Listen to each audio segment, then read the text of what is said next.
Mami Hazel natuwa ba sa kiss ni Edo kay Viancy? Edo lagot, Rab na patalon.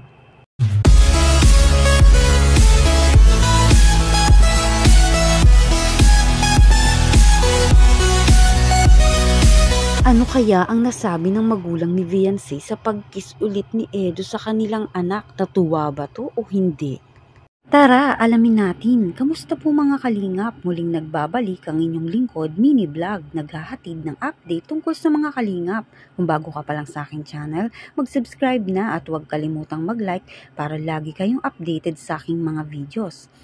At patuloy po natin na suportahan ang founder po ng Kalingap na si Kuya Val Santos at Kalingap Rab dahil alam naman natin na madaming natutulungan sila na mga kababayan natin. Araw-araw po natin na suportahan at panoorin ang kanilang mga videos. Nga po mga Kalingap, ano kaya ang nasabi ng magulang ni Viancy dahil nga po nakakiss nga ulit itong si Kalingap Edo sa kanyang kaarawan dito nga po kay Viancy. Ito nga pong si Kalingap Rab, napatalon pa. Panoorin po natin ang video. Nakita nyo ba mga kalingap sa pagkiss nga po ni Edo? Si Kalingap Rab ay talagang napatalon sa kilig, pero syempre kahit sinong magulang magtatanong sa ganong mga nakikita at napapanood nila. Syempre nagmamaraton ng mga magulang nito ni Viancy, pinanunood din sila. Syempre kaya nga po makikita natin, mapapanood nila kung baga yung nararamdaman nila ay talagang di pwedeng hindi nila itatanong kay Viancy. Talagang magtatanong at magtatanong ito kay Viancy.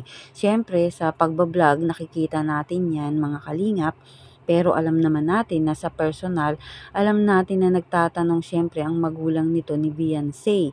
Siguro alam na din ng mga magulang ni Viancy ang magiging sagot nito ni Viancy dahil kitang-kita naman natin na nakailang kiss na nga naman tong si Kalingap Edo kay Viancy sa forehead. Siyempre malay ba natin kung kailan ipatawag ang magulang nga po nito ni Edo. Alam naman natin na itong si Edo at Viancy ay may kasiguraduhan na talagang meron na nga silang label sa mga nangyayari sa kanila. Siyempre, for the content lang iyon, pero siyempre alam naman natin na meron na nangyayaring label sa dalawa na kahit na di pa na ilalabas ang tunay na relationship ng dalawa, kung sa magulang naman ni Edo, alam naman din natin na hindi tututol ang mga ito dahil nakikita nila na ang kanilang anak ay masaya. Alam naman natin na mabuting babae itong napipili ni Kalingap Edo gaya ni Viancy. At yun nga pong sa paghalik naman ni Edo sa forehead ay hindi naman po nagagalit ang magulang ni Viancy dahil alam din naman nila na nagpaalam ito na manligaw. At makikita naman natin na sa forehead kiss andun ang respeto ni Edo kay Viancy, paggalang kay Viancy kahit na ito ay content.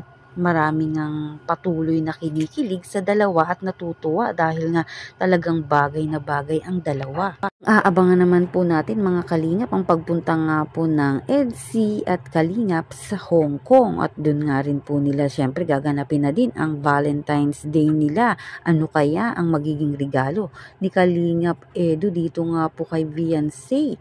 Siyempre, hindi pwedeng walang regalo yan si Kalingap Edo kay Viancy. Abangan po natin yan mga kalingap.